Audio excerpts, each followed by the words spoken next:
Yeah, I think it's time now. It's at 3:30. Yeah, let's start.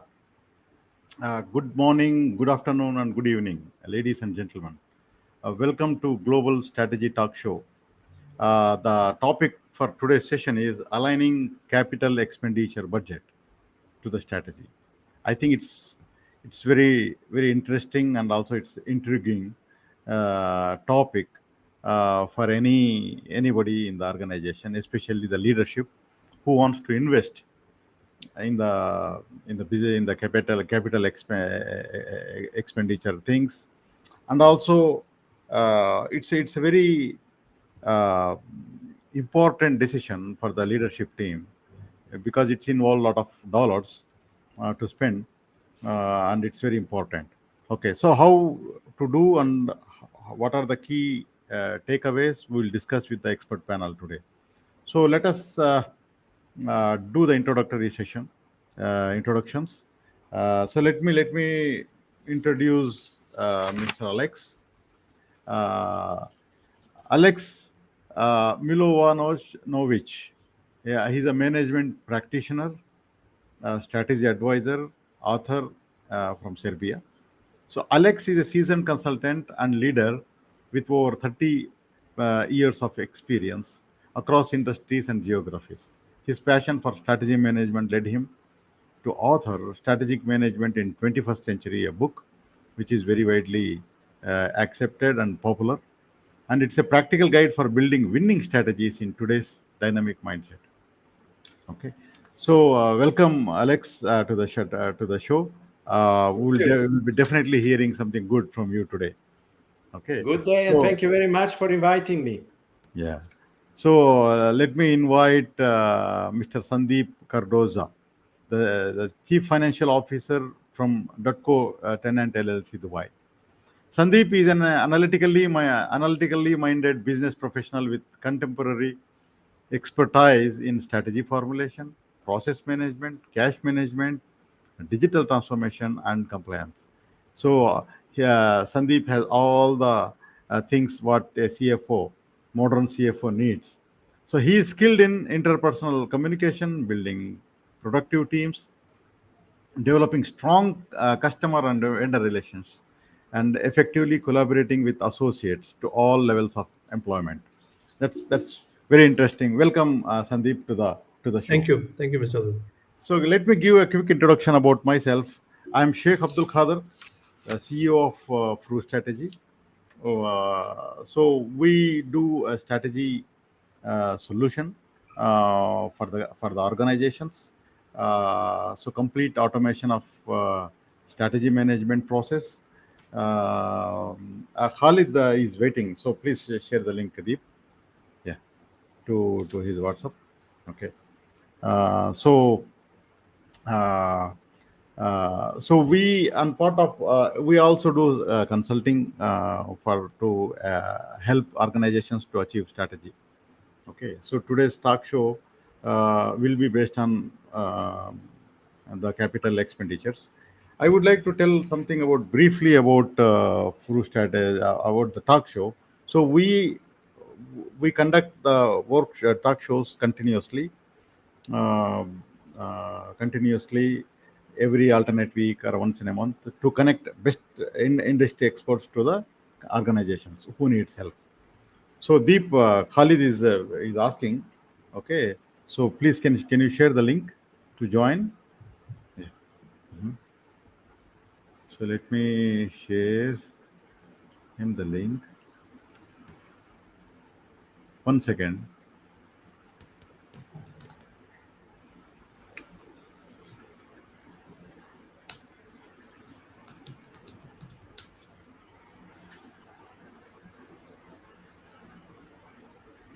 Okay. So another panelist is about to join. Just let us take half a minute.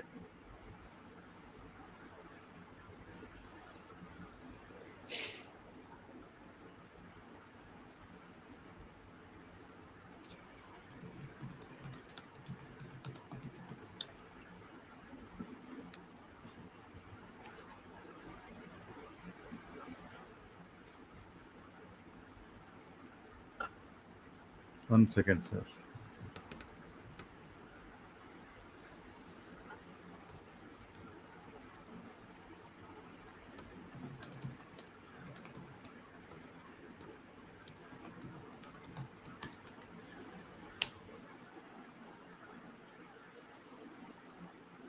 Okay.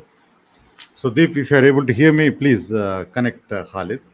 I shared the links to him. Yeah, he must be joining. Okay.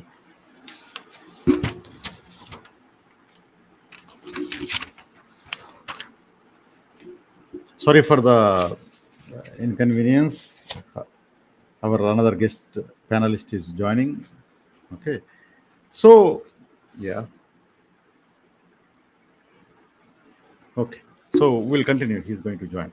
So today, what we are going to do is we are talking about capital expenditure budgets, and I ask Alex to start the discussion.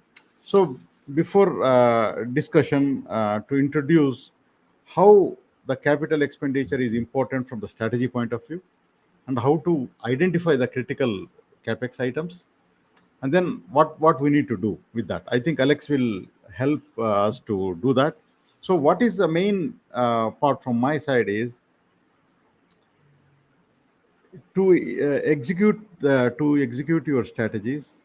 Capital expenditure investments are mandatory. Without that, it is not going to happen. Okay.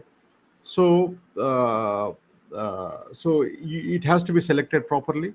You need to identify them, and then you have to budget properly, execute them in a sequence, and then get the results. Finally, you make sure that these capital expenditure items are delivering the value. So this is a sequence. So before Alex, before you join, I would like to introduce Khalid, because Khalid Saab is a little late. Khalid Saab, welcome to the show. If you are able to hear us, you are able to hear us, right? Yes, I'm able to hear you. Yeah. So a very quick introduction from Khalid sir is Mr. Khalid Noor. He is a managing consultant from Univision Consulting Private Limited. So he's a senior finance leader with roles in finance, HR strategy, organizational development, culture and transformation, corporate management in global pharmaceuticals company Novartis. So he spent extensive time as a CFO there, and local pharmaceutical companies, okay, Mactor International Limited and global MNC FMCG Unilever. So he's a seasoned financial expert, globally known. Khalid Saab, welcome to the show. We just started introduction. Okay, so just you can just say a couple of words. Then, yeah, we'll start with our discussion today. Yeah, Can you hear me, yeah, we can hear you. Abdul Qadir sir? Yeah. Right.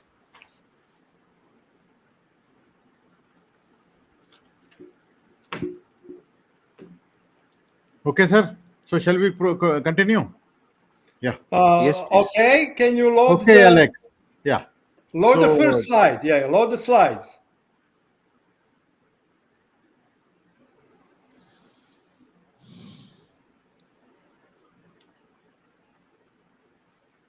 Great. Yes. Okay. Okay. So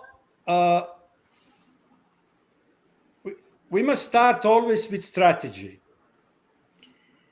Developing strategy is about making informed choices about own future activity. And one of those choices is actually whether to have CapEx or not. So CapEx, that choice, that decision is born within the strategy development process. And to do the process well, as I said, it has to be informed. So this is why one must start with understanding the internal and external context, your customers, markets, competitors, and all the rest that matters. So why strategic alignment matters? Why you actually shouldn't do capex outside of your strategy? Strategic clarity drives effective capital allocation. And strategic alignment ensures that CapEx decisions support long-term business objectives. Imagine that you want to capture certain market and suddenly you decide CapEx to invest in something else, not in that market, something totally different.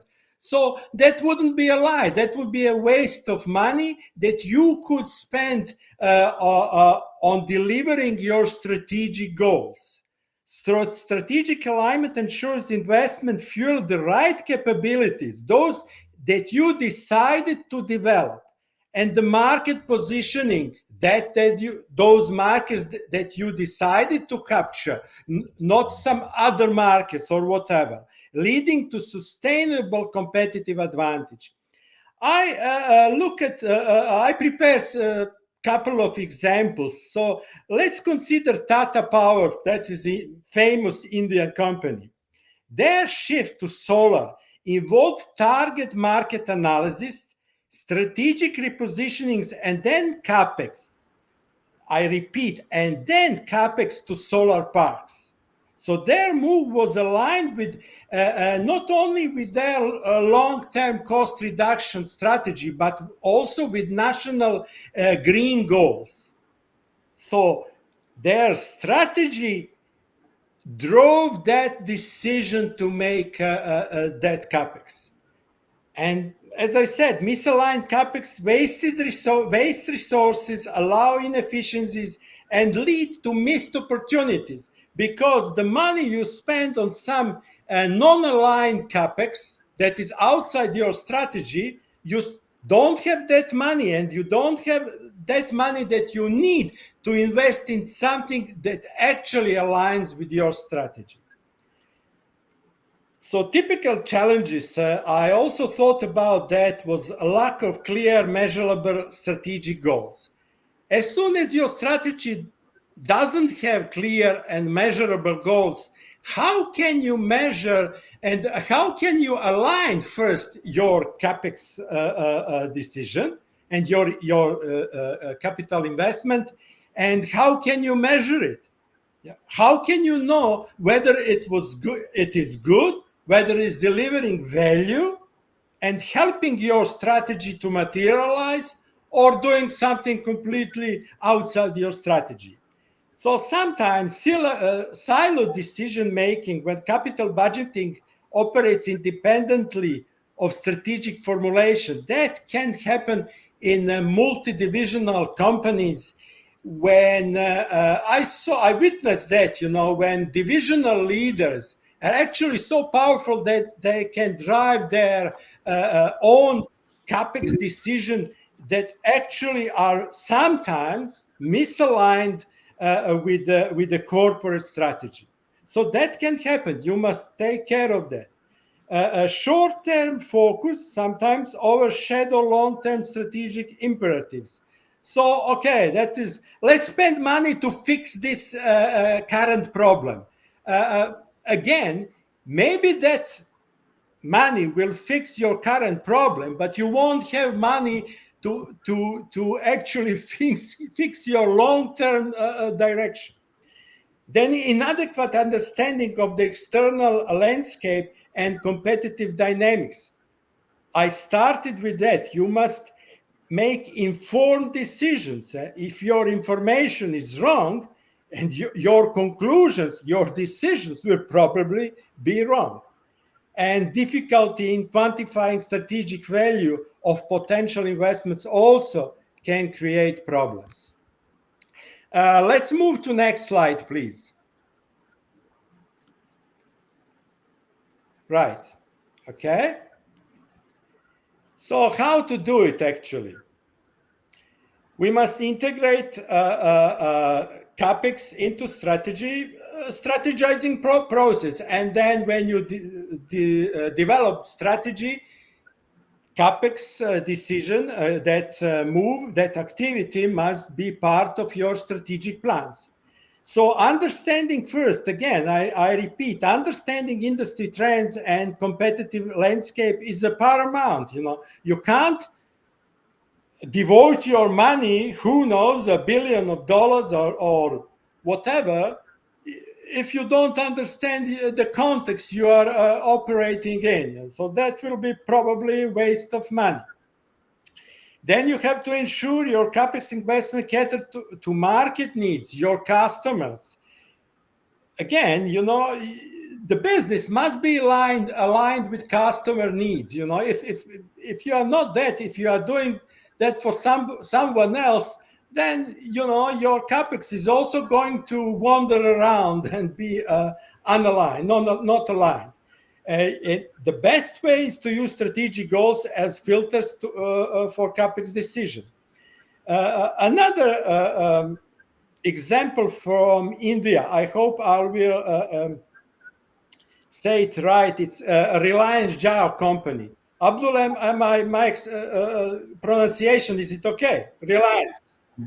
Yeah. So I found their massive capex in building a nationwide 4G network was directly aligned with their strategic goal of becoming a dominant digital provider.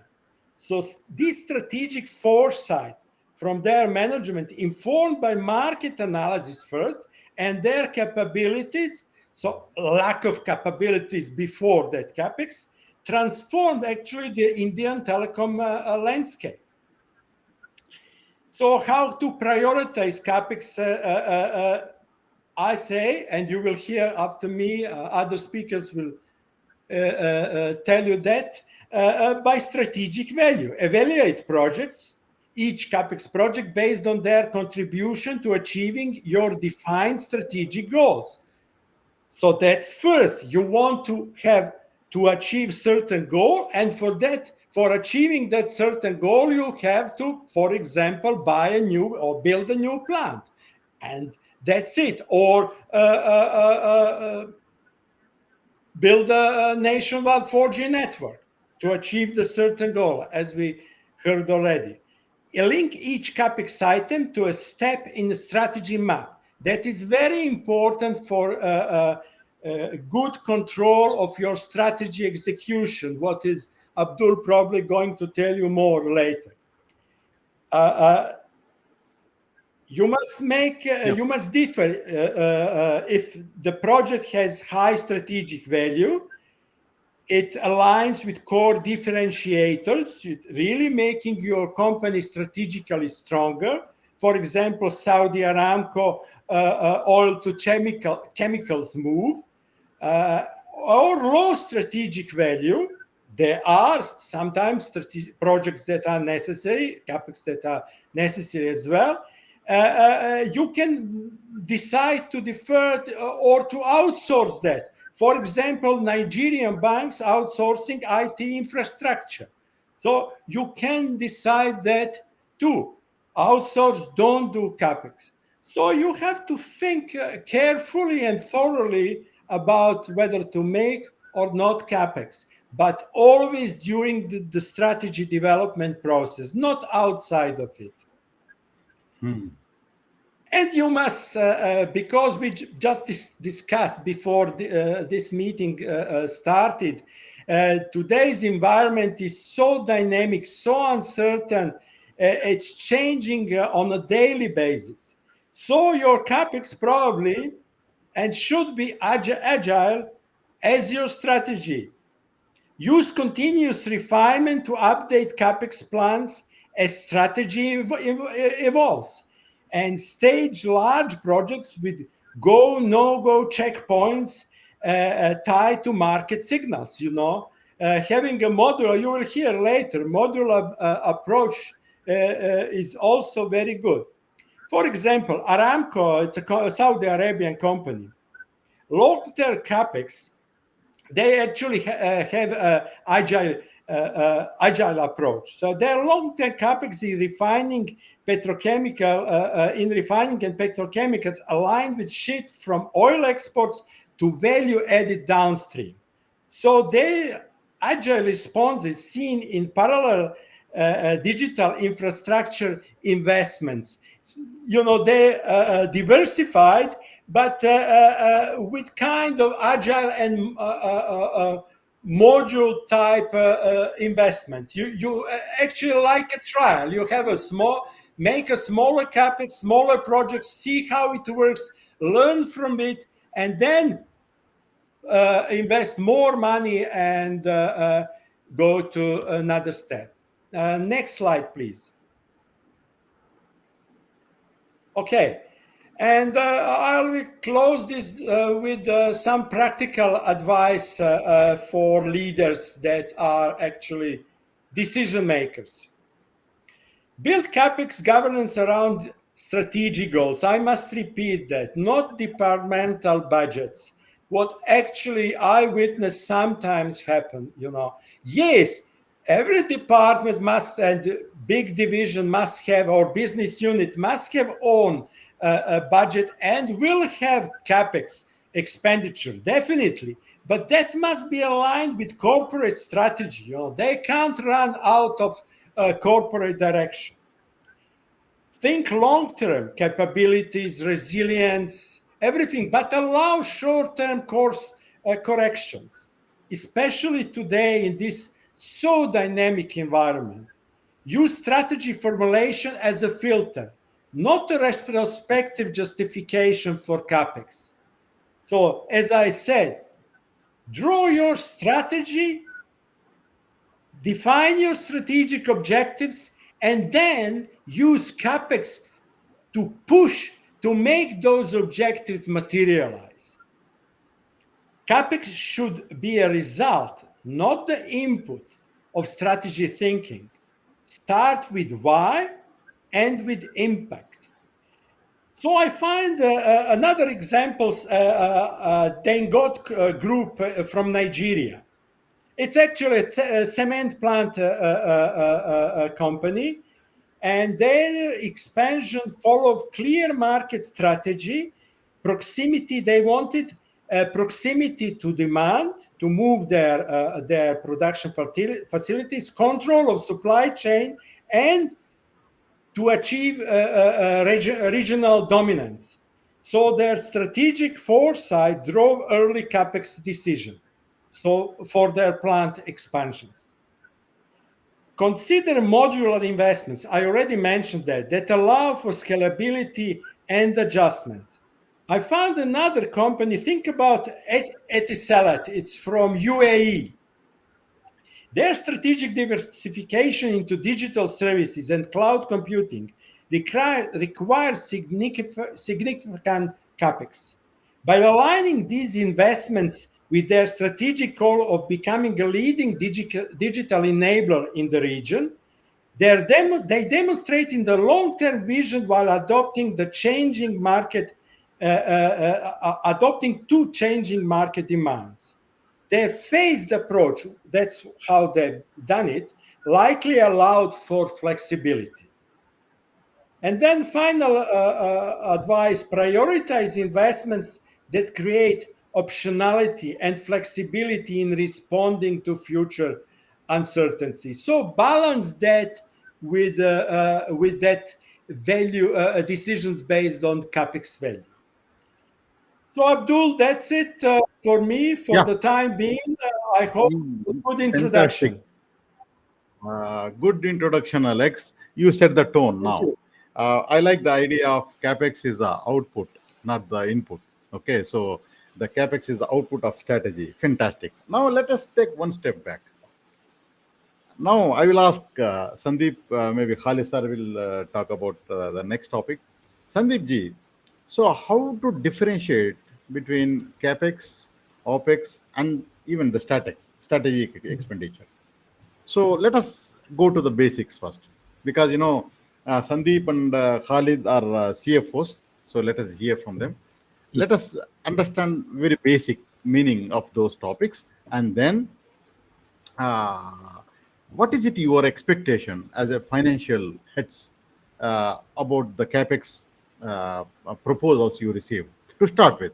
Okay, from there we will take the deep dive on the each step. Yeah, sure. Yeah, So, Sandeep ji. I mean, thanks, Alex, for setting the stage. Probably we'll not go through the Pleasure. points, repeating our points there. So, while capex is seen as a financial decision, my belief and my understanding is that it is more of a signal to the markets, signal to the competitors, and to the employees where the company is heading towards, right? So while as CFOs, we might be evaluating projects uh, only from the lens of saying that what is the cost of procurement, or what is the investment we are supposed to do, or how this will impact our profitability. At the same point in time, it signals the market also that where we are heading, whether it is aligned to our strategy internally. So, more importantly, developing capacity and capabilities, right? And competitiveness is more important and more ingrained with respect to the strategy of the company. So, as Alex pointed out, it is more of a value creation, and value creation cannot happen on an opportunistic basis. It has to be inbuilt into the strategy. It has to be inbuilt into the planning and the budgeting cycle of the company, which is significantly important. So if we have a silos of saying that okay, strategy is discussed in a separate room on a separate time period, and the financial budgets and plans are discussed in a separate format, then you will have these gaps in between, right? So it's a reallocation of resources from the point of view of strategic alignment would be very more important, right? And especially I think so Alex brought a very good point about departmental budget, right? So every departmental or functional head will have a pet project, right? Or would want to invest or want to create or demonstrate value, right? Whether that demonstration of value happens through strategic alignment, or whether it is the season or the trend which happens, right? Especially, I mean, what we are experiencing right now, right? Every so for example, in a distribution business, right, where I come from, uh, there is a significant importance of digital transformation. And with regards to digital transformation, they are long-term projects. You cannot just fix things in silos, right? It will not align you as a whole. And we have seen so many times that managers will come saying that okay, let's buy a procurement system, or let's buy a supply chain system, or let's buy something in finance to do the AP transactions, right? While these decisions, if they are made in isolation to the overall efficiency which needs to be created, you will not see the results, right? So that's one of the important thing, and having a clear criteria which only a strategy can provide, right? Why are we doing it? I think so Alex also put it in his presentation. Why? What is the reason? Start with the why, and then the how, and where you will invest in.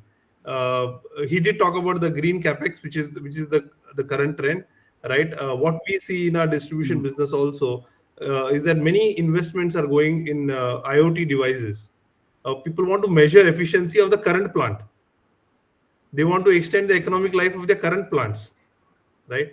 So the distribution line and the transmission lines for the electricity, we have customers who want to see how they can improve the efficiency of the existing transformer, right? And see like it as an alternative to making a capex spend, where especially in energy generation, you have a significant infrastructure to be built before it can be utilized as a whole.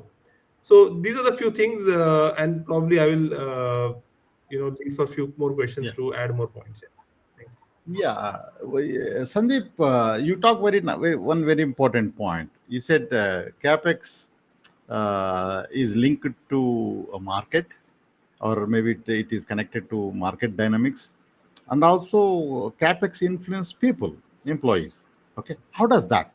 Okay, market. Yes, I understand the business Correct. development and everything. Market. How Yeah. does that employees feel about the Yeah. capital So expenditures? I have a This is personal something experience about that, different. right? So, Yeah, yeah, I would like to the hear. reason I recently mentioned is actually just 2 months ago. Actually, we opened our own warehouse distribution center along with the office space in it. So we integrated our warehouse and office space. It was just recently happened, just a couple of months back. And what we experienced was, the sheer pride and the joy for all the employees, Mm. right, within the organization, and a sort of it pitched us as a space within the in the map of Dubai, actually, so to speak. right? Where we have an integrated. So we always had our warehouse, we always had our offices, but they were never integrated together, right? So when what employees are now seeing is that within the organization itself, right, that you have a symbol of a physical presence, right? So that's one of the examples what I see. But I'm sure there are, other panelists also would agree that uh, most of the Excellent. whenever an infrastructure is built or seen, it attracts that it creates an attraction for both the current employees as well as your prospective prospective candidates Prospects. to come and Mhm. enroll with the organization. Fantastic point. Fantastic. I think it's very interesting. Yes, capital investments definitely give some kind of satisfaction to the employees. It gives them immense stability, and then the future. Yeah. So seeing is believing. Come, let's hear from Khalid sir. Khalid sir, you have experienced in capital expenditures over maybe 3 decades, maybe 4 decades. Okay, so let us say a scenario. So you have budgetary constraints. You very rarely CFO is say that I have enough budget. So yeah, it's always challenge, and at the same time you have the requirement for the business from the strategy. Right. So how do you do that? Typical CFO, how do you balance the budgets and then the strategy expectations of the Sure. capex? How do you have a trade off? Yeah. Thank you, Sheikh Sab.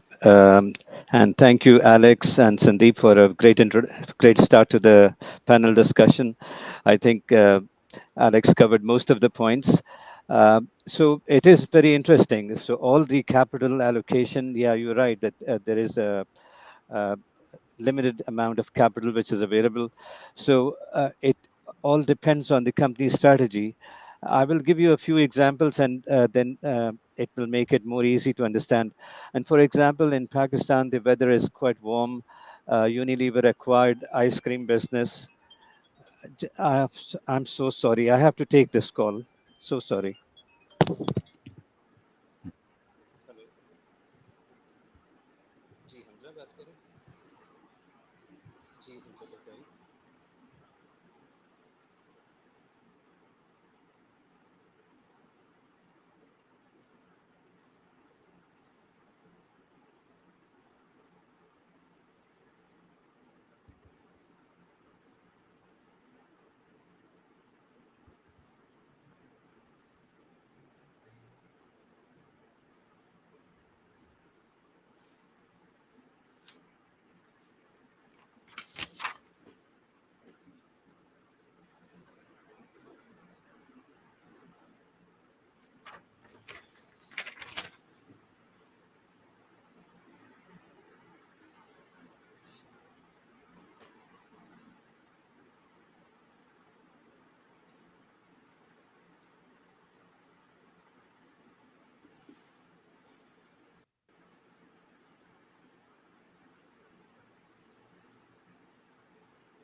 You're in mute, huh?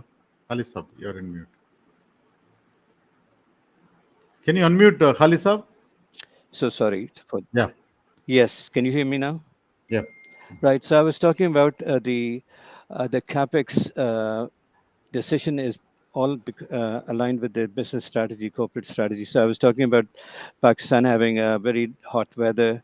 So when Unilever decided to acquire the ice cream business, they thought that it would be great to invest an ice cream business into Pakistan. But guess what? There were already strong players in the market who were dominating the market.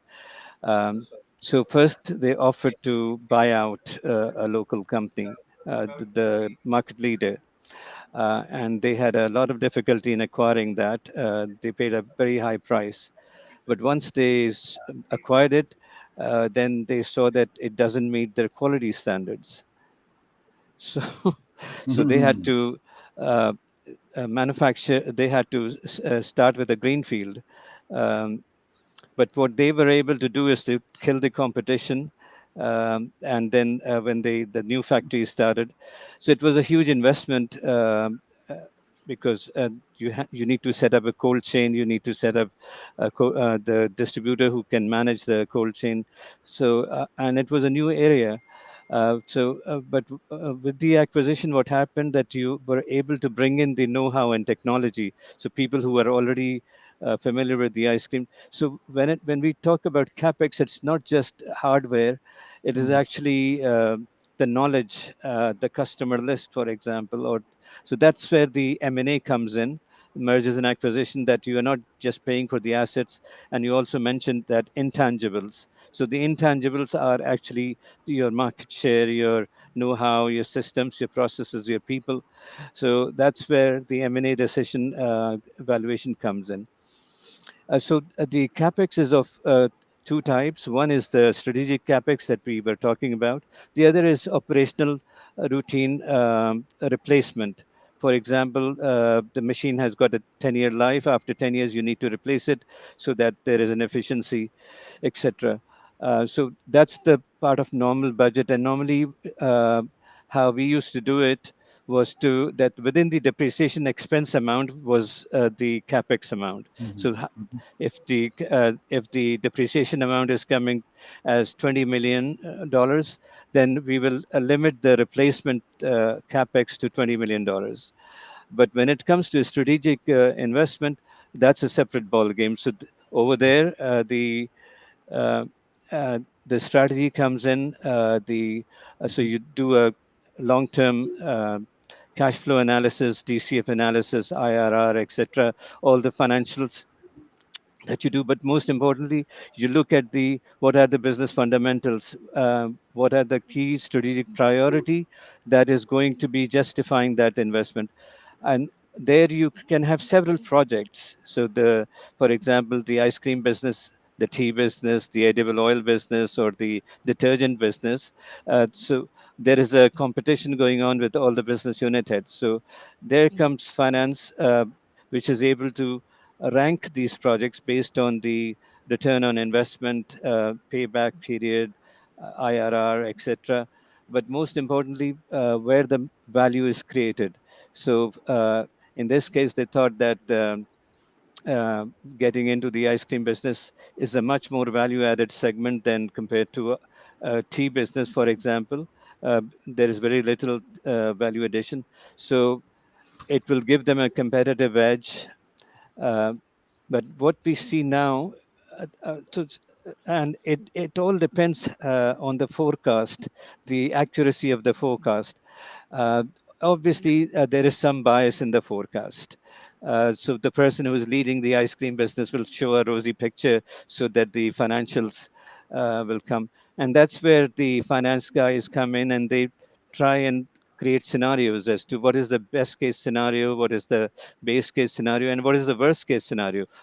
And based on these scenarios, the capex is evaluated and then they are ranked. A weighting is given that, okay, finance is given 50%, strategy is given like another 50%, and then you can actually decide on the which capex to go for. Uh, it is so important that the long-term strategy has to be clear, and sometimes it is not. I will give you an example that the company actually acquired, after acquiring Lipton, they acquired Brook Bond. So they had two manufacturing facilities now. One of the factors that they needed to do is comparison as to which factory is more efficient. And it was a difficult decision. So one factory had to go for a closure, and the other factory. So that those kind of consideration needs to be taken into account. Also, one more example. From my pharmaceutical background, the Novartis was actually wanting to shut down a lot of plants across the globe, um, because quality was a major factor, and it was easier to control the quality in a smaller footprint. Large scale manufacturing as a global supply center. Um, so there. Uh, a local example that one of the factories which was destined to close, um, the local management were able to convince that okay, for pharma you can close, but for OTC business, this plant has got a lot of potential. There is a big market for over-the-counter medicine, so they invested like $25 million and made it really state of the art. But then what? Novartis sold out the OTC business to GSK. so so all the work that went into and the investment went into and the cash flow that was supposed to be generated, the benefit moved from Novartis to GSK. So and in one more case, in another pharmaceutical company, they invested in a brand new plant in penicillin, very popular antibiotic in Pakistan. But then GSK had already dominated the scene, so that investment could not yield a return and was actually shut down. So, so the key thing is how do you link your strategy, and how do you see future, linking to and you have to link it to your strategy. Uh, Silo based decision will actually waste a lot of companies' resources. Fantastic, sir. So you said two important points. I'm not sure how these mid-sized companies and larger companies differ in that. You said if you have a large manufacturing machine or something, so you accumulate all depreciation and then finally you use that for procurement. Is there do it seriously like that, or in this volatile environment? Uh, That sets a limit, upper limit, that okay, for routine replacement. And if you're maintaining good machine, if you're doing good maintenance, then the machine life can be extended, some parts can be exchanged, and therefore yeah, it depends on the country growth. So if the growth and outlook is not very strong, then you will probably not invest, or you will postpone those investments.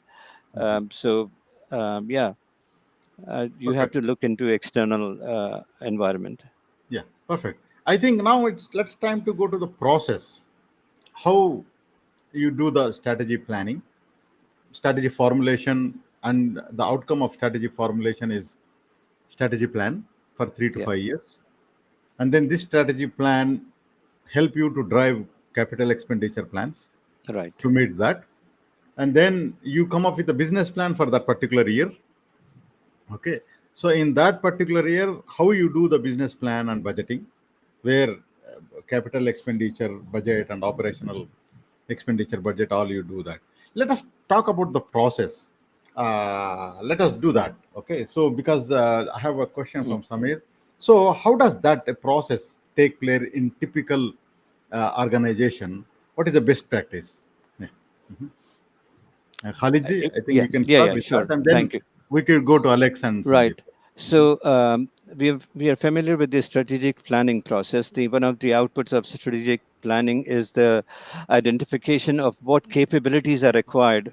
It will be both human as well as technical and hard and manufacturing capabilities that are required to execute that strategy. So you have to come up with what is our current capability, what are the capability gaps, and then out of those capability gaps, how much relates to capex, how much relates to opex, how much relates to the human skills that you need to acquire. That is after that process is done, it is actually validated. The leadership team, sometimes management consultants are also engaged, as to assess the the skill gaps, the manufacturing or technology gap. For example, as Sandeep mentioned, these days digital investments are taking place, because companies feel that they have a gap, major gap, and they need to catch up. So a lot of resources are diverted towards catching up with the digital technology, making online business, making AI based processes, robotics in manufacturing. So it is the driving force is your strategy, and then the strategy gives rise to what kind of skills and gaps you need, and what kind of capabilities are required by the business, and then the technology that is required. So world is changing very, very fast these days. So technology today is obsolete tomorrow. So you have to, as Alex said, that you must, in order to mitigate that risk, you should do modular investment as opposed to full-scale large investment. So the driving force for any capex decision will have to be significant capex decision will have to be strategy based. And as you know, that strategy also is not fixed, it keeps on evolving based on so there we are. Perfect, sir. So I just add, I would like to add one point based on my experience. So when I was doing this budgeting process, so one of the scenarios to increase the capacity of the whole supply chain of the Right, organization. So it started from port silos, storage, manufacturing plants, and then the logistics, the connections, and then the downstream supply chain transportation, everything, and including the management systems to support all this. So one of the most important challenge for me was to sequence them in such a way that we get the best value of these capital investments, and also make sure that we have a proper cash flow issue, yeah, cash flow problem is avoided, and also it is connected to the results. Like the whole supply chain capacity is increasing in layers. So the storage, manufacturing, and then the revenue, all are synchronized. So that was a right, typical challenge. If you take as each capex item, it was very, very decent. The manufacturing head has given a very good explanation of this. Very nice, the analysis and everything. The storage materials management guy has given very nice plan. But the thing is, the challenge was connecting all of them to generate value. So that was something which we had a plan that if anything goes wrong in the whole supply chain, either it is a demand or something, we don't want idle capacity. So right, we put in a plan in such a way that we increase the capacity, but we also manage that risk of facing idle the capacity of catching up of the market. So that was something which we had done very nicely. So now let us come back to a process. So in a strategy planning process and then the business plan. So Alex, so how do you connect this to static? You already explained this. Okay. So let us connect that to capex. You select the right capex items, and then Sandeep, I would like to ask you how you evaluate that. So what is the best way to evaluate? Okay. So Alex, let us start with this. Yeah. Okay, I will start with Khalid's talk. He said a gap. You must define is that gap in your capabilities. That's that's the major thing. You know, if you if you define that wrongly, then your capex will be misaligned and will target a wrong place in your organization. So back to learning, actually understanding where we are. What is our know-how? What first to understand our own capabilities. That's our know-how.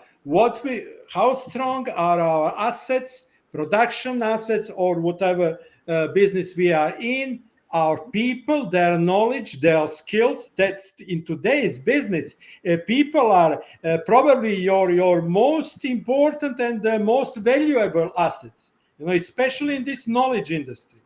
Then to understand your external environment, you do the analysis, you select your generic strategy or something innovative completely. By generic strategy, I mean you will try to be a cost leader.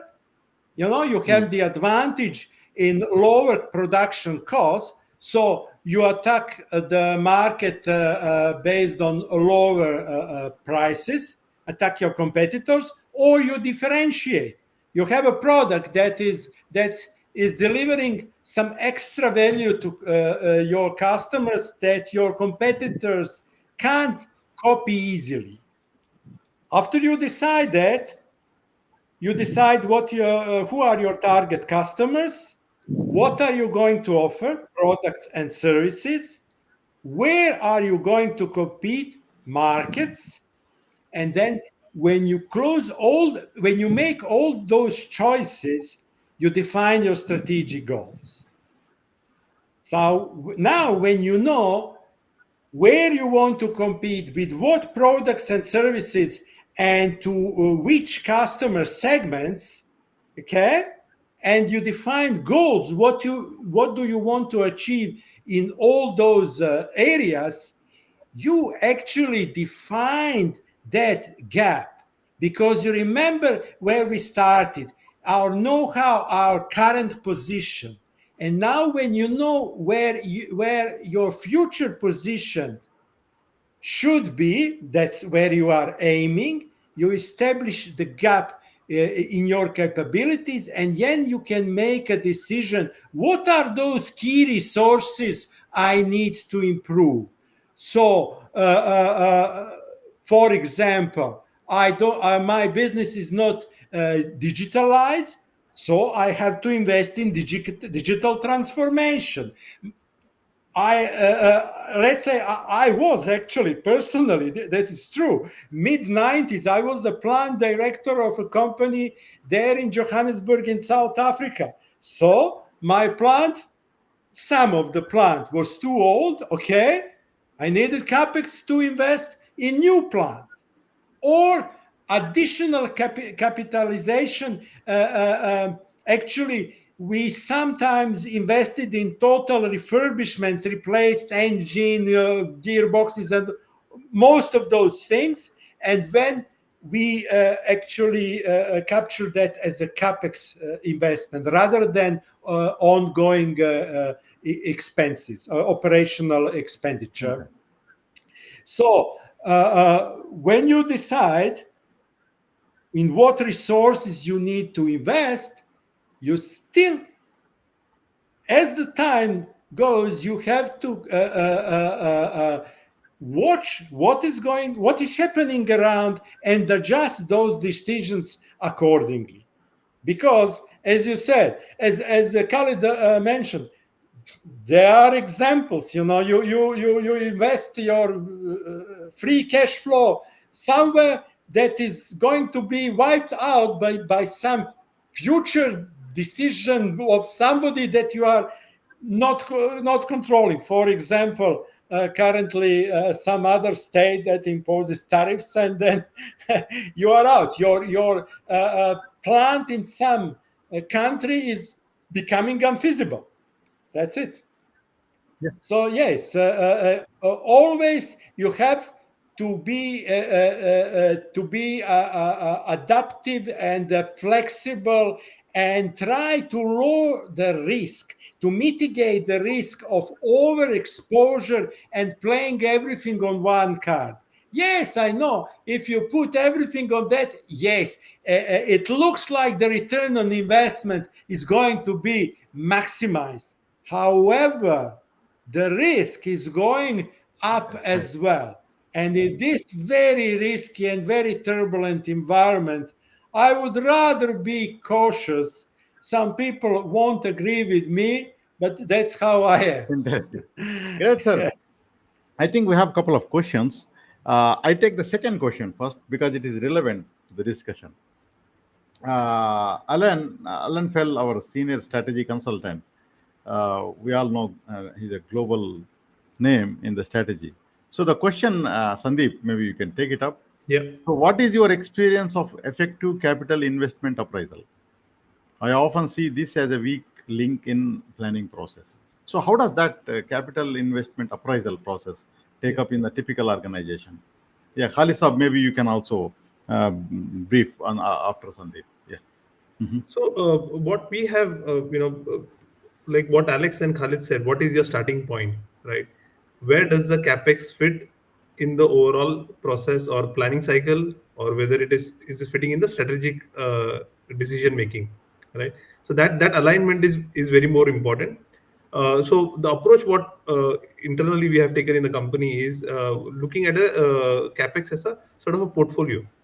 Whether are you doing the capex for growth, are you doing the capex for, like Khalid said, maintenance or upkeep, or whether you're doing mitigating any risk or being resilient about capex, or is it a future initiative, something like AI, right?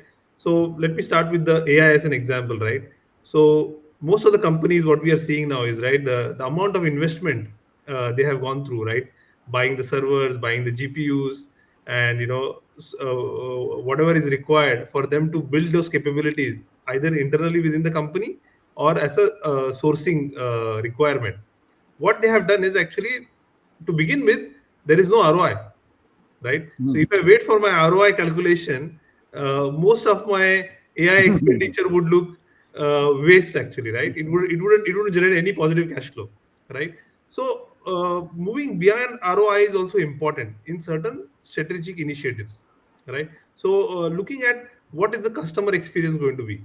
Again, I'm coming back to what will the employee experience going to be, especially when it comes to the newer generation, right?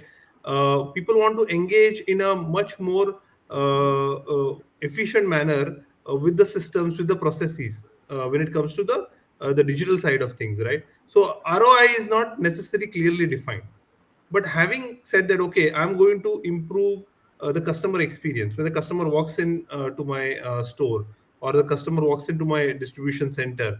What is the time taken for him to turn it around, the goods to turn around, or what sort of digital capabilities I have around it, what sort of experience does the customer gain. So that would be one of the way to measure it, right? And your traditional metrics, like internally what we do also is on the balance scorecard, right? Saying that, okay, how this fits into my total strategy, which is clearly indicated from the balance scorecard, and who is responsible for what. So identifying clear ownership, right? One of the actually, most of the CEOs want AI to be the investment choice, right? So, and my CEO also naturally came to me and said that, okay, Sandeep, what are we doing about AI, and where are you, going to invest it? So before doing AI, actually, right, you want to make sure that you have a data infrastructure, Data in structure. right? Before doing, if you do not have a data infrastructure, if I think so, Alex pointed about people are so important. If they are not willing to move away from the current processes, right? Your data literacy within the organization is poor, right?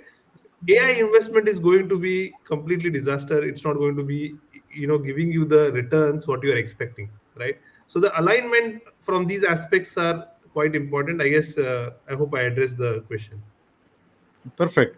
Yeah, I think, yeah, let's continue this topic. Khalid Saab, maybe you can just give some thought. Okay, so for futuristic initiatives like AI, ESG initiatives, okay, the climate change initiatives, you have to do it. You cannot really calculate return on investments. But some classical investments like a capital expenditure, capacity expansions kind of thing, I think you do the typical appraisal process. Khalid Saab, a classical capacity expansion process, like how do you do the appraisal part for that? Yeah. Right. Thank you. So a typical capacity expansion plan would, first of all, we need to engage your marketing people to understand what is the sales growth, unit growth is going to be happening. Based on that, you construct your sales plan, and you look at whether that capacity, how much capacity you need to increase. And you're not looking at current capacity, you are looking at capacity which is going to be required in 5 years' time, in 10 years' time. Uh, Basically, you're looking at an optimal capacity utilization rate that 60% plus, uh, but then it may not happen in the very first year. So you will say that in year one, the capacity utilization might be 30%, then 40%, then 50%, and then maybe in year five, it can go up to 60, 70%. So the first thing is to actually assess the market opportunity, looking at the competitors, looking at your market share ambitions, uh, and looking at the innovation required. So a full business case is made, but the starting point is your marketing estimates. And as I said, then you also look at various scenarios. What if there is a new competition comes in? What if there is a new technology comes in? So all the best case, worst case scenarios needs to be prepared. So a good financial analyst will prepare the scenarios after discussing with all the leadership team. It includes the salesperson, the marketing person, the technology person, the engineering person, because the technology required or the new technology which is coming available needs to be understood, whether we will be able to service that technology in a given geography. uh, so you can't buy the most advanced machine which may not work in a developing country, for example. So the so it is financial feasibility, business feasibility, technical feasibility. These are all required, and they are put up. So a document is prepared for approval by the board. A presentation is made whereby the finance person will give the their analysis, but essentially before even financial, the business person will actually present the business opportunity. The technical person will require what kind of technology is required and what kind of investment is required, what is the phasing of investment required, and based on these premises, the finance has prepared a DCF analysis or the net present value analysis, whereby it can say that, okay, I'm investing 100 million in time zero, 120 million next year and thereafter, and my production will start from 2 years from now.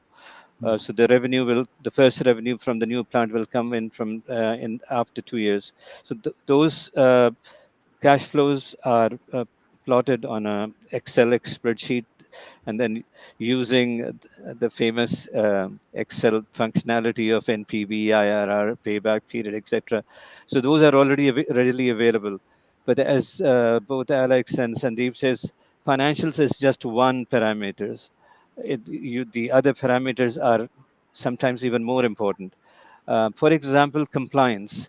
Suddenly, there is a requirement that carbon emission has to be a zero by 2030 or something like that. Then you need to invest in the plant now without regard to ROI.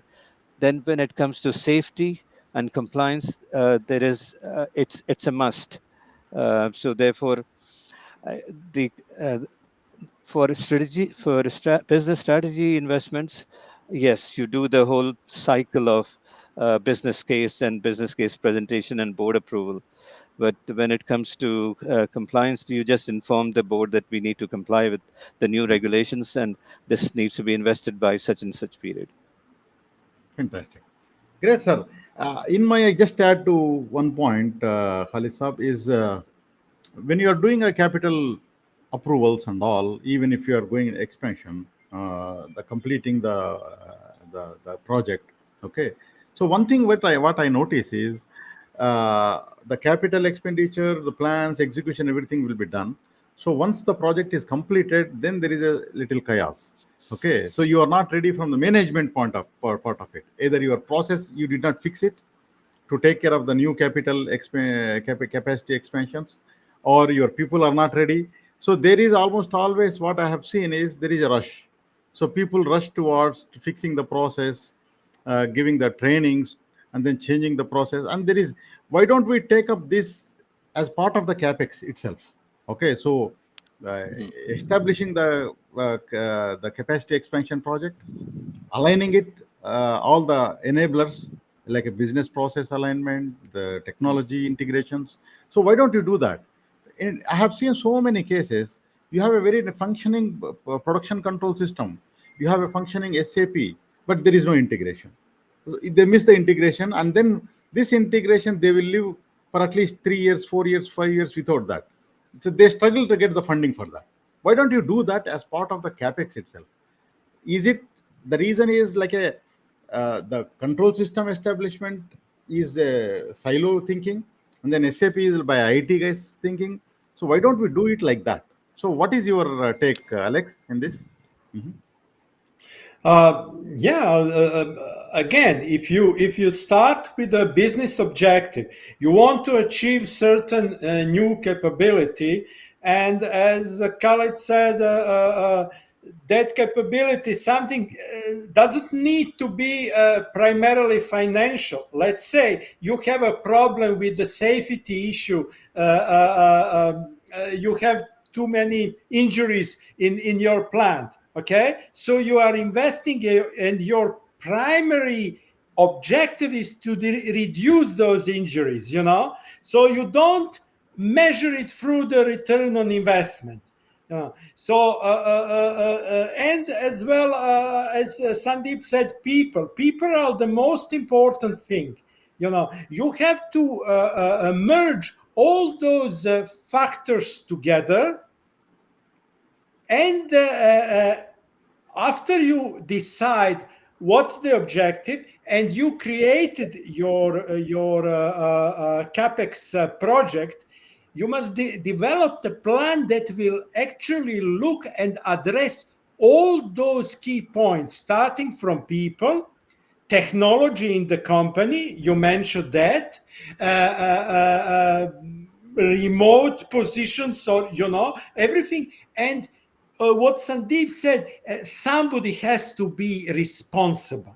You must appoint a key responsible person for driving that project, and all those metrics. And after that, normally you transfer into your balance scorecard and strategy maps. You have your OKR system with KPIs and everything.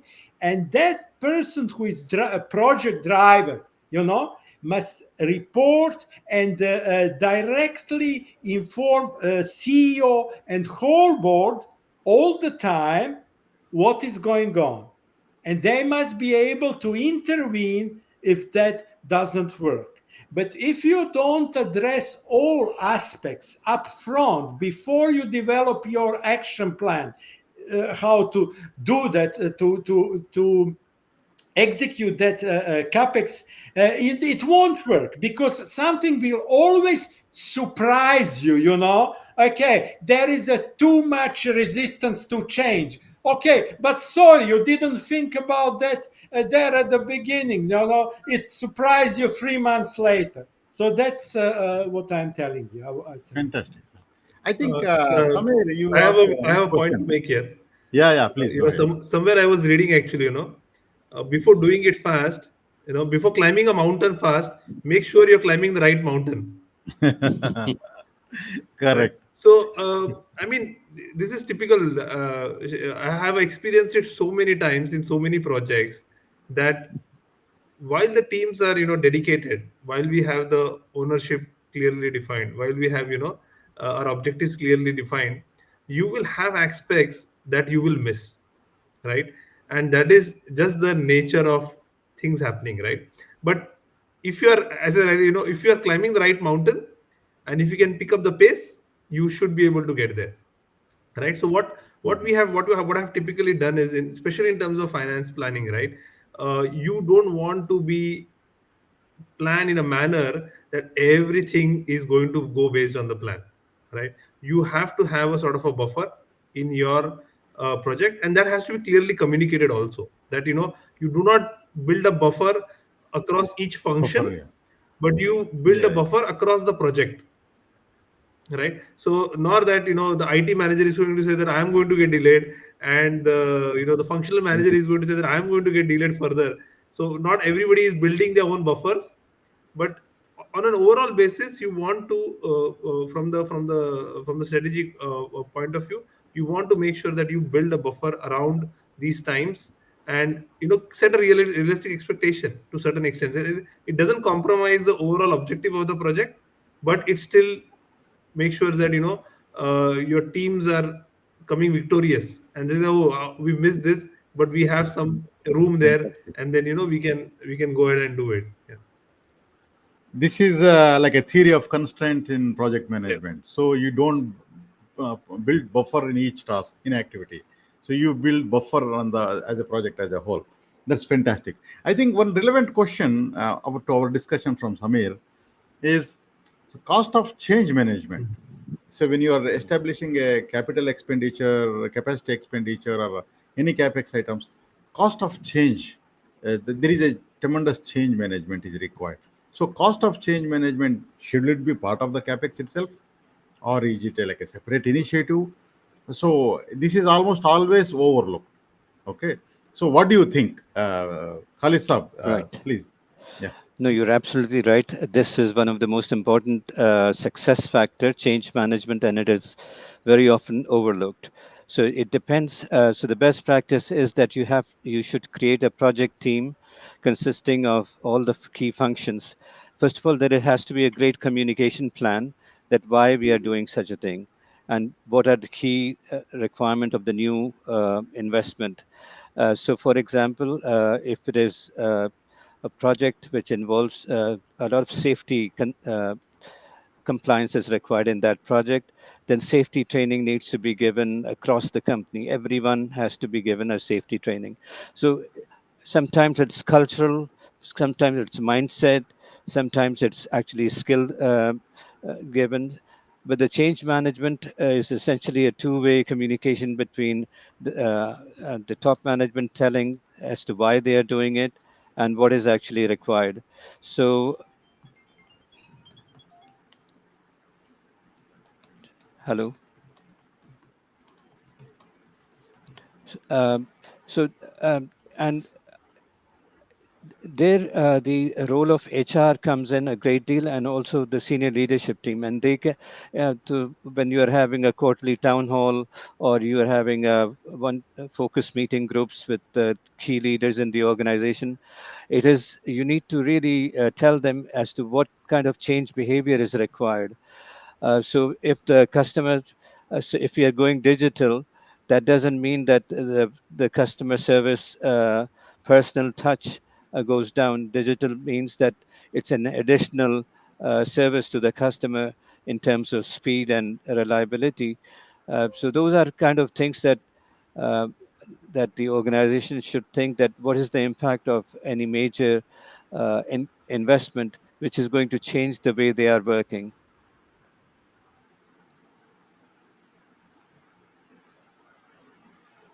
Fantastic, sir. Yeah. Fantastic.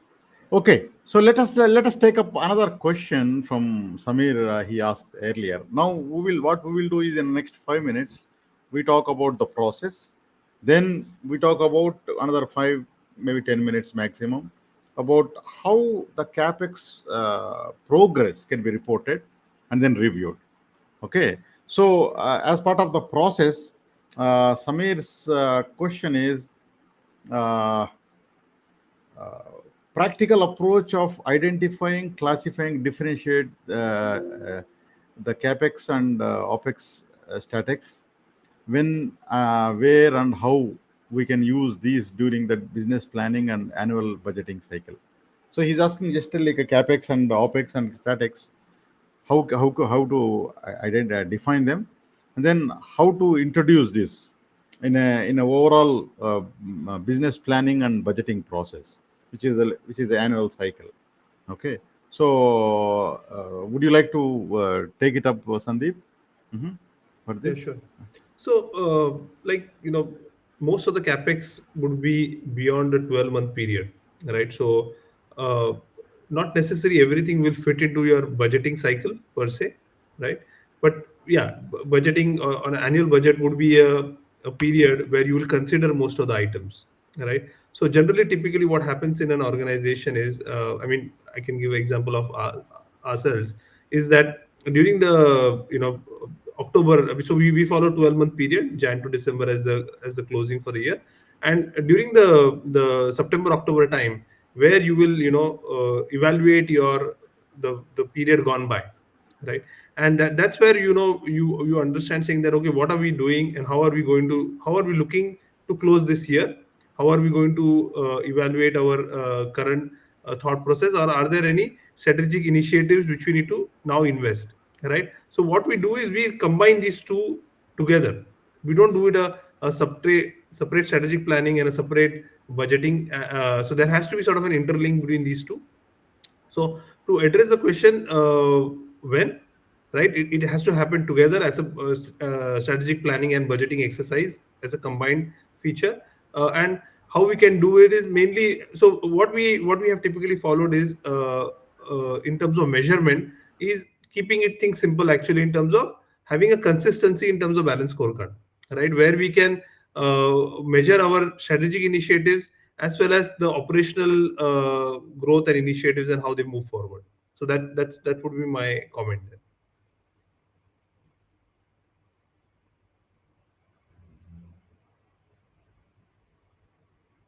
Sorry. Yeah. So I hope this is like a very quick answer to Samir. Uh, Khalid Saab, can you give us like a when you keep on executing capex, so there is a scheduled payments like so completing schedules by schedule is very important because of you need to manage your cash flows. Okay, that's very very critical. If there is any projects don't go as per the plan, you have a big cash flow problems, right? Because you need to pay for Right. capex. Okay, so how you monitor the progress of capex, how you make sure that everybody knows in the organization, okay, and then how you force them to just follow the plan of capital expenditures, because there Right. could be interconnected deliveries for each capex projects. So can you give us the how And the organization typically work from the best practices point of view? Yeah. right. So first of all, the entire capex is managed by a project management team. They follow the uh, typical Gantt chart and network, and they see when is the next, based on the work in progress, and what kind of payment schedules are coming.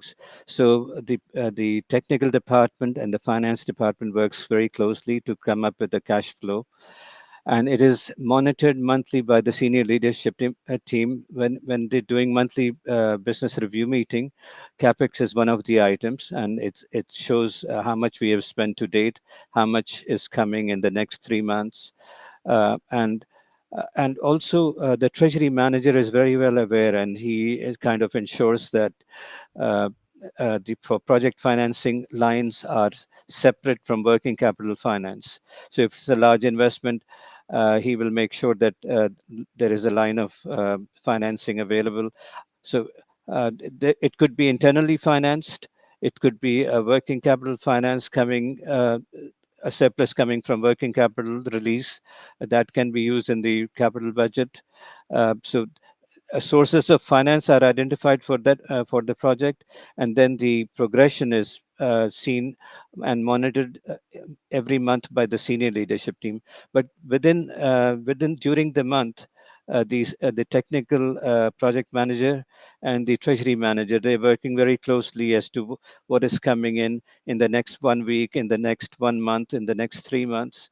So those kind of spend phasing is actually closely updated and monitored. And you're right, things can be delayed, things can be expedited, costs can change. Those kind of factors needs to be taken into account, and it's part of the good cash flow management.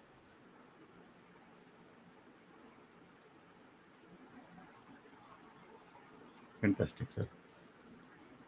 Fantastic.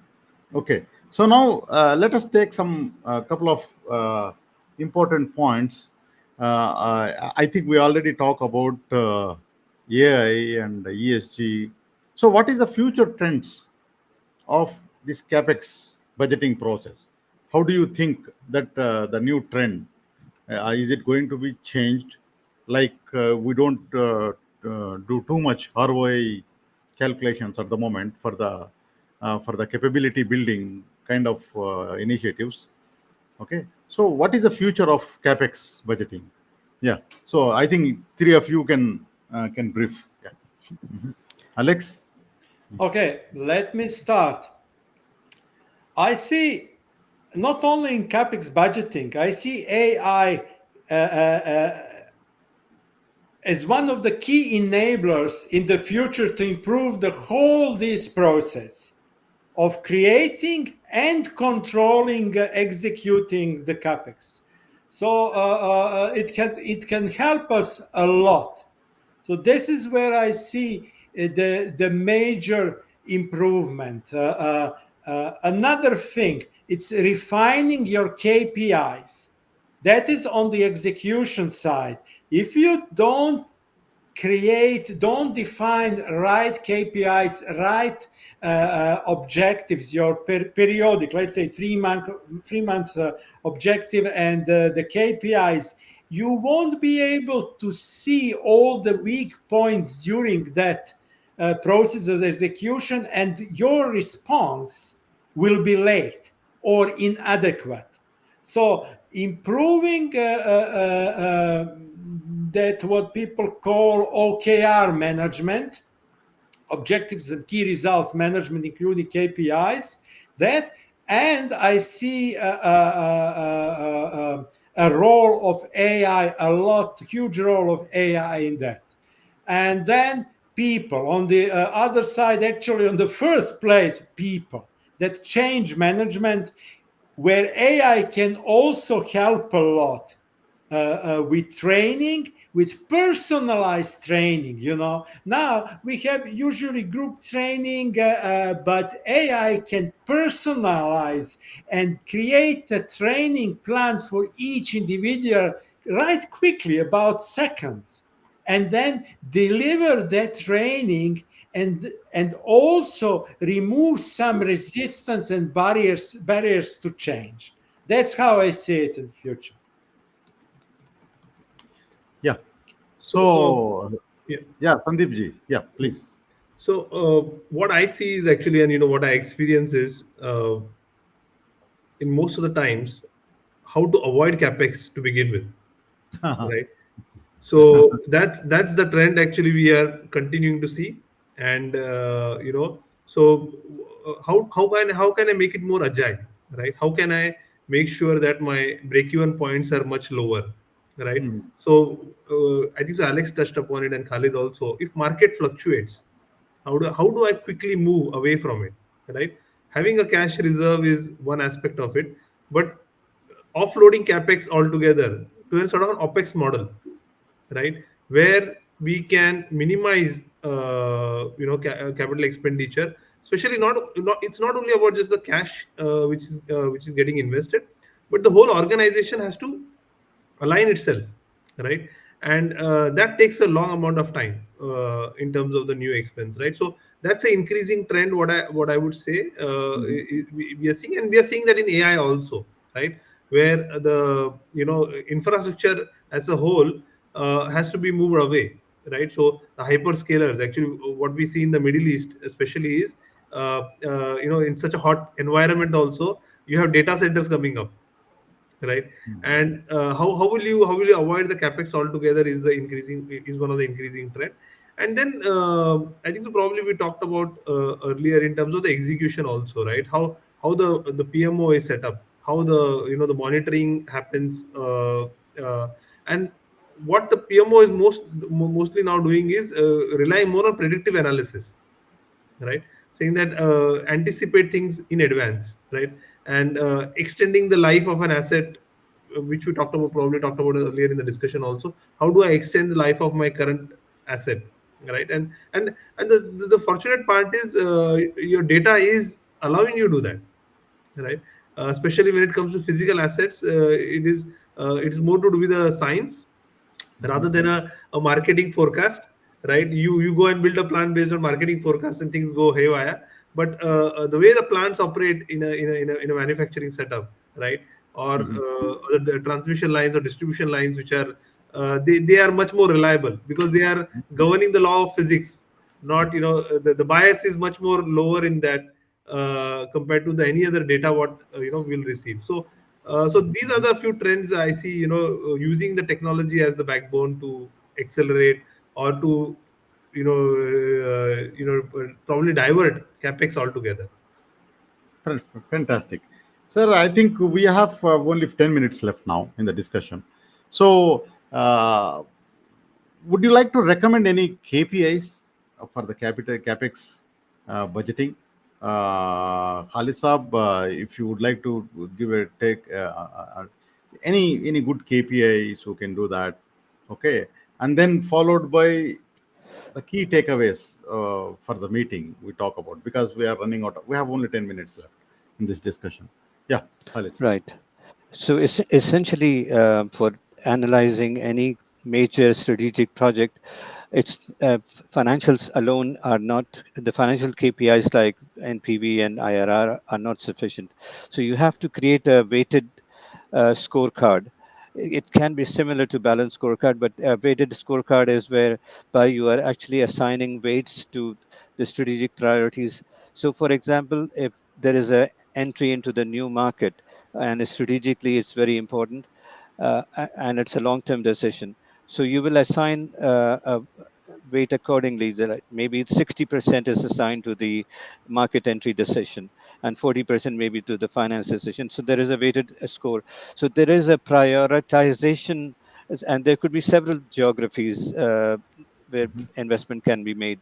It could be India, it could be Indonesia, it could be Malaysia.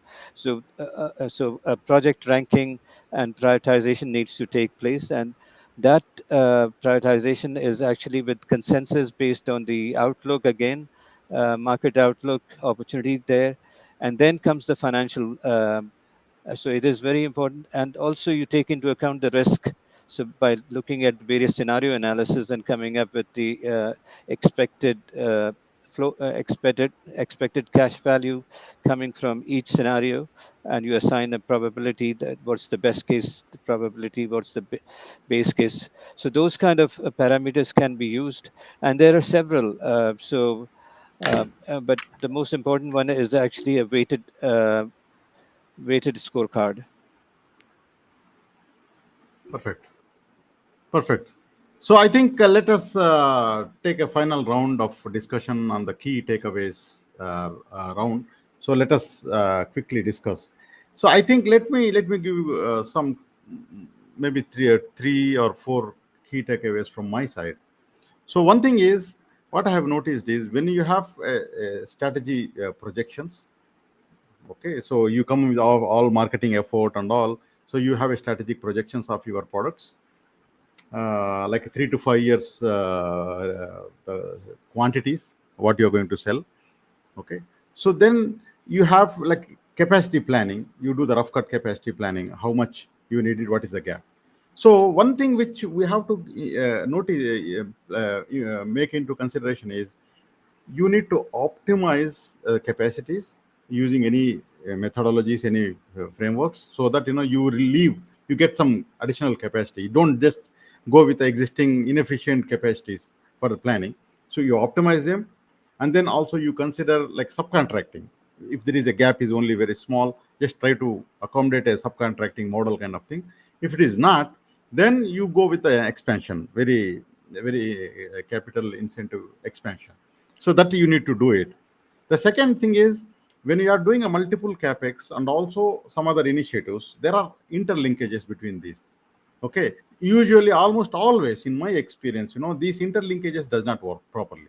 So you have to Yeah. have a holistic view for the strategy. So what is the sequence of things to be completed, and make sure that they deliver, because at the end of the day, if you complete them in a sequence, finally you get the value of strategy execution.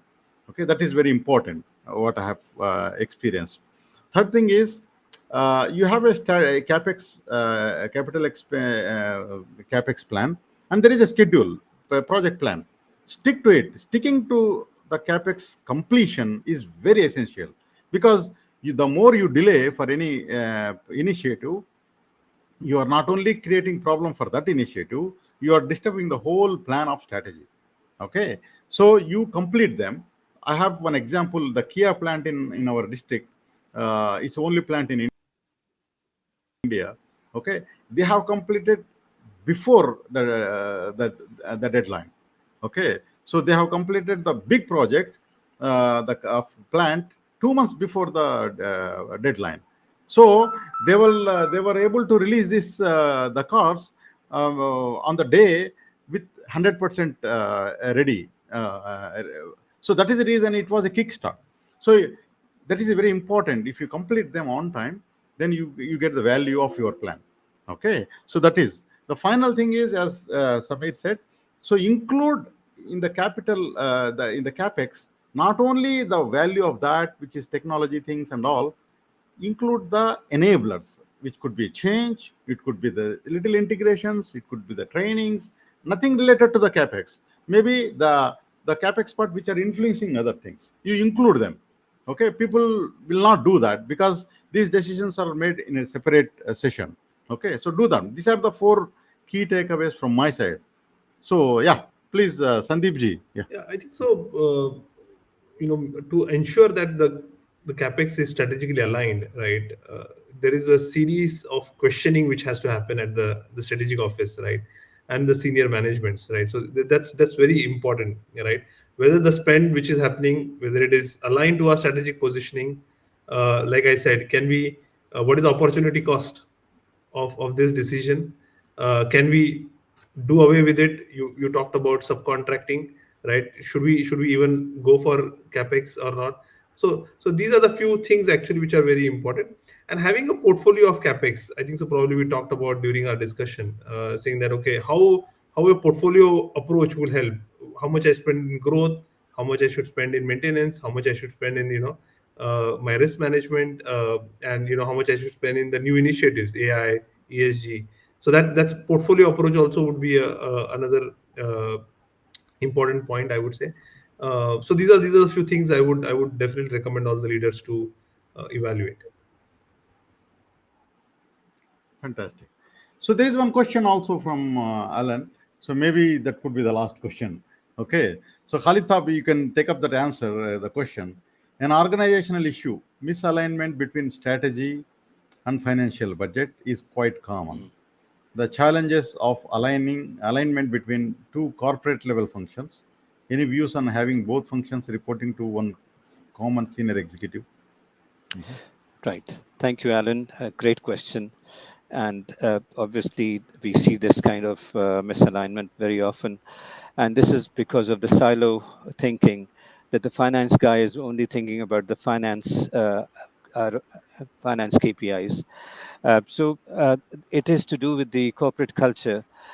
So we have to create a collaborative, very coordinated work environment where people discuss openly strategy, and the strategy has to be an everyday affair. We should be talking strategy every day, not after 2 years or after 1 year, because it is strategy that drives the company's future performance. So if we are able to align finance and the business units on the investment requirement, then we should be using not we should be using a balanced uh, weighted average scorecard system to evaluate projects, and not just purely financial. And things are changing now. Finance people are no longer finance people; they are business people. As we see great CFOs like Sanjeev and many others who are actually actively involved in the business process and business decision making. So I think we'll see a much better in future, whereby the decision making is a combined decision making. It's a much more strategic decision making, as opposed to only purely finance or only purely business decision. Thank you. I hope this answered the question. Yeah. So, any final thoughts, Alex, before we wind up? Yeah. Yeah. As I said, start with strategy, and the capex decision comes only and somewhere towards the end of strategy formulation process, because you have to answer all those questions: why, what I want to achieve, and then comes how, what I need to buy, what capability I need to acquire. Maybe I'll buy a whole company, purchase a company, not to build a new plant. So start with a capex is just one choice in the strategy development process. And then the key owner of strategy, back to that question of the Alan Feld question, is a CEO. CEO must be the key owner of strategy. He must adopt that strategy. And if he or she, obviously, does that, then you won't have a problem of conflict between chief financial officer and chief strategy officer, because the chief executive officer above them is the key owner of strategy, and he will drive them. They will participate in the strategy development, as Khalid said, but the CEO is the one who is driving it. So that's from me. Thank you. Perfect, sir. Perfect. I think, yeah, that's a great discussion. We run out of time. Okay, so yeah, let me just take, we have to close the session now. Yeah, I take this as an opportunity to thank all the speakers and then participants. Thank you, Alan Fell. Thank you, Samir, and everybody who was active. Okay, so Fru Strategy has a module for the budgeting, so which has a very detailed capital expenditure budgeting model, so which includes the analysis part of NPV, IRR, and all those things, which is the schedule of payments, and then it has connected to the strategy through balance scorecard, strategic objectives kind of thing. So if anybody would like to try it, yeah, please let us know, so that you can try it and you can use it in case if you want to try for some period of time. We don't have any problem. Okay, so I take this as an opportunity to thank organizers and everybody in the session. Wonderful session. I really learned a lot from three of you, Khalid Saab, Alex, and Sandeep. So a big thank you to all of you, and a wonderful session. We post this video very soon in the LinkedIn. It's already available in the YouTube. We share it. Any questions? Post the call. We would like to coordinate and set up a small discussion. We don't have any problem because it Sure. is so important topic. So thank you all. Thank you very much, Thank you and so have a much. great time. Thank Thank you. you. Thank you. Thank you. Thank you.